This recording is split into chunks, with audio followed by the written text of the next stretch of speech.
এটুখানি বলতে পারি, আমাদের এবছরের পুজো শুধু এই অঞ্চলের ওয়ার্ড নয়, উত্তর দমদম সহ এই জেলার মধ্যে একটা দৃষ্টান্ত সৃষ্টি করবে, এটুখানি জোর গলায় দাবি রাখতে পারি।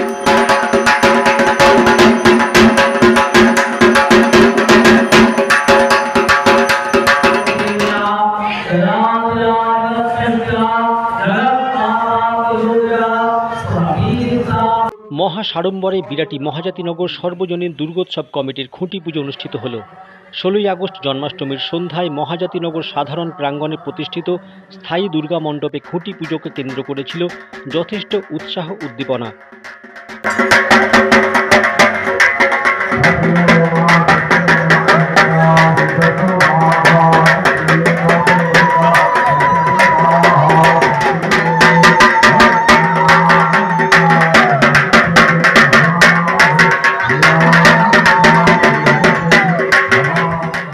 স্থানীয় 15 নম্বর ওয়ার্ডের কাউন্সিলর সন্ধ্যা রানী মণ্ডল 2025 সালের পুজো কমিটির প্রধান পৃষ্ঠপোষক হিসেবে দায়িত্বভার গ্রহণ করেছেন। তাঁর যোগদানে এবছরের পুজো আরও জাঁকজমক হবে বলে আশা প্রকাশ করেছেন পুজো কমিটির অন্যান্য সদস্যবৃন্দ। 79তম পুজো, তার উপর কমিটিতে বেশ কিছু নতুন মুখ, সব মিলিয়ে খুঁটি পুজোকে কেন্দ্র করে নতুন উত্তেজনা ও আবেগে এবছর মহাজাতিনগর নতুনভাবে সাজিয়ে তুলবে তাদের পুজোকে। শুনে নিই কি বলছেন কর্মকর্তারা। আমরা কিন্তু আমাদের পুজো কমিটির তরফ থেকে উদ্বোধনের দিনকে 400 মানুষকে আমরা শাড়ি তুলে দেবো তাদের হাতে পুজোর উপহার হিসাবে। আমাদের পুজোতে প্রতিদিন চতুর্থী থেকে দশমী পর্যন্ত প্রতিদিন চলচ্চিত্র জগতের অভিনেতা অভিনেত্রীকে আপনারা দেখতে পারবেন আমাদের পুজো মণ্ডপে। তৎসহ উদ্বোধনের দিনকে উপস্থিত থাকবেন ক্রীড়া জগতের বিশিষ্টতম খেলোয়াড়রা, ইস্টবেঙ্গল মোহনবাগানের বিরল দৃষ্টান্ত আর কি সৃষ্টি হতে চলেছে। তার কারণ আমরা আগ বাড়িয়ে বেশি কিছু বলতে চাই না। আমরা তো পরিশ্রম করব পুজোটাকে ভালো মতো সফল করার জন্য, কিন্তু এই কথায় একটা আছে, বৃক্ষ তোমার নাম কি ফলে পরিচয়। সেটা মানুষ আমরা পরীক্ষা দেব, উত্তর দেবে মানুষ।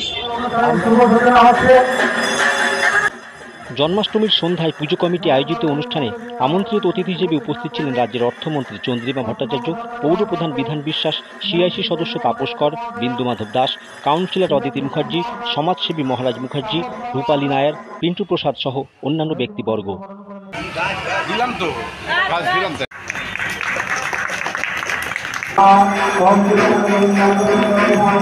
মন্ত্রী চন্দ্রিমা ভট্টাচার্য এদিন অনুষ্ঠানের ব্যানার উন্মোচন করেন। অঞ্চলের বেশ কিছু বিশেষ চাহিদা সম্পন্ন কিশোর কিশোরীদের হাতে পুজোর নতুন বস্ত্র তুলে দেওয়া হয়। সেই সাথে পরিবেশ সচেতনতা বৃদ্ধিতে বহু মানুষের হাতে প্রদান করা হয় বৃক্ষ চারা। অনুষ্ঠানে উপস্থিত হয়ে মন্ত্রী এবং পৌরপ্রধান উদ্যোক্তাদের শুভেচ্ছা জানানোর সাথে সাথে উৎসবকে প্রাণবন্ত করে তোলার পরামর্শ দেন।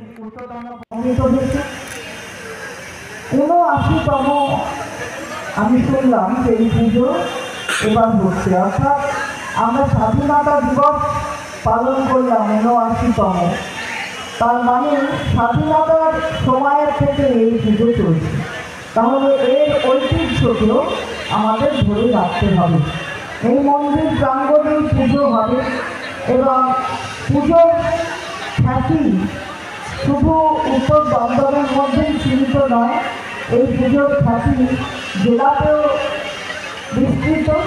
সুতরাং এখানে আরও ভালো করে যাতে পুজোর আয়োজনে সবাই মিলে সামিল হয়, মায়ের কাছে আশীর্বাদ কামনা করতে, প্রার্থনা করতে সবাই মিলে একসাথে ঐক্যবদ্ধ থাকে, আমি সেটাই আবেদন করব সকলের কাছে। দুর্গা পুজোর আর কয়েকদিন মাত্র বাকি, তার মধ্যে দিয়ে এই পুজো এবং পুজোর পাশাপাশি খুঁটি পুজোর পাশাপাশি এখানে কিছু মানুষের হাতে কিছু বস্ত্র, স্পেশাল চাইল্ড তাদের হাতে আজকে বস্ত্র তুলে দিচ্ছে এবং বৃক্ষরোপণের একটা আয়োজন করেছে। আমি পুজো কমিটিকে আবারও আন্তরিক অভিনন্দন জানাই।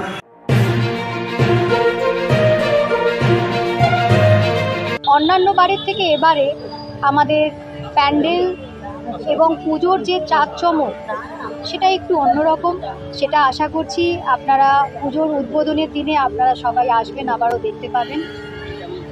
এইটুকুই বলার যে গত বছর যেরকম পুজো হয়েছিল, বিগত বছরগুলো যেভাবে পুজো হতো, মহাজাতি অঞ্চলের সকল মানুষ যেভাবে এখানে পদার্পণ করেন, প্রত্যেক বছরই তারা এই পুজো দর্শন করতে আসেন।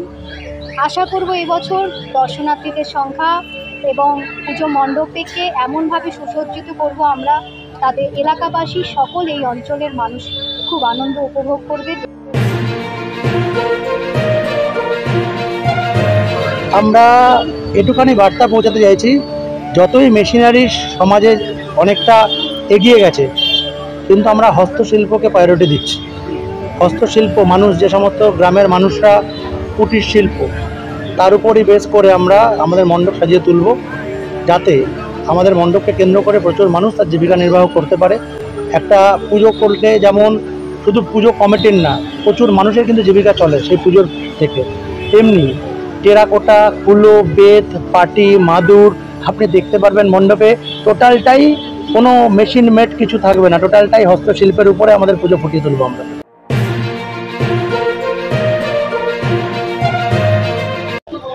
দেখুন, আমাদের এই অঞ্চলের প্রশাসন, এয়ারপোর্ট থানা প্রত্যেকবারই আমাদের সঙ্গে সহযোগিতা করে। দুর্গাপুজো যে কয়েকটি দিন আমাদের হয়, সেই কয়েকটি প্রতিটা দিনই প্রশাসনের তরফ থেকে সকল রকম সহযোগিতার হাত আমরা বাড়িয়ে দেয় তারা, এবং এবছরও সেইভাবেই তারা সহযোগিতা করবেন, প্রতিশ্রুতিবদ্ধ করেছেন। এবার যেহেতু আমাদের এই অঞ্চলে একটু ভিড় হওয়ার সম্ভাবনা থাকবে, তাই প্রশাসনকে আমরা আগে থেকেই সেই বার্তা জানিয়েছি, এবং এলাকাবাসীকে আমরা সুষ্ঠুভাবে এবং সুন্দরভাবে যাতে একটি গেট দিয়ে ঢুকে এবং আরেকটি গেট দিয়ে বেরোনোর যেই পরিসজ্জা, সেটার মাধ্যমে যাতে প্রত্যেকেই দর্শনার্থী যারা আসবে তাদের কোনো রকম ঠাকুর দর্শন করার জন্য এবং প্যান্ডেল দর্শন করার জন্য যাতে অসুবিধা না হয়, সেই জন্য আমাদের পুজো কমিটির যারা সদস্য আছে তারা সেই বিষয়টা বিশেষভাবে নজর দেবে। আমাদের মণ্ডপ সজ্জা পুরো সম্পূর্ণ হস্তশিল্পের উপরে হচ্ছে। কুলো, টেরাকোটা, বিভিন্ন রকম মূর্তি দিয়ে সাজিয়ে তোলা হবে আমাদের মণ্ডপ। মাতৃপ্রতিমা যেভাবে নির্মিত হচ্ছে প্রশান্ত পালের স্টুডিওতে, রাজস্থানি প্যাটার্নে একটা অন্যরকম রূপ দেখতে পারবেন আমাদের মাতৃপ্রতিমার মধ্যে। একটা শান্তি আসবে মাতৃপ্রতিমা দেখলে, একটুখানি বলতে পারি। আলোকসজ্জায় আসি, কে কী করবে আমি জানি না। পুজো মানেই কম্পিটিশান, আশেপাশে সব পুজোর সাথেই একটা রেশারেশি চলে, কিন্তু সবার রেশারেশিটা বন্ধুত্বপূর্ণ হোক।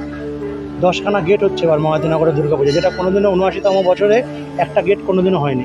এবছর 10খানা গেট হচ্ছে আলোকসজ্জায়। আমরা যখন মিটিং করেছিলাম তখন আমাদের বাজেট হয়েছিল 21 লক্ষ টাকা। তারপরে আমরা যখন প্যান্ডেল বুক করতে গেলাম তখন তার অর্ধেকের বেশি আমাদের প্যান্ডেলেই বাজেট লেগে গেল। তারপরে আস্তে আস্তে বাজেট বাড়তে বাড়তে বর্তমানে আমাদের পুজোর বাজেট 34,57,353 টাকা। দেখা যাক কোথায় গিয়ে থামে। সরকারি অনুদান তো পেয়েছেন, কি বলবেন? একদম সরকারি অনুদান একটা আশীর্বাদ আমাদের কাছে, কেননা আমাদের মুখ্যমন্ত্রী যেভাবে আমাদের পুজো কমিটিগুলোকে তাদের একটা আশীর্বাদ দিয়ে একটা এগিয়ে নিয়ে যাওয়ার বার্তা দিয়েছেন, তো অসংখ্য ধন্যবাদ জানাই মানবিক মুখ্যমন্ত্রীকে।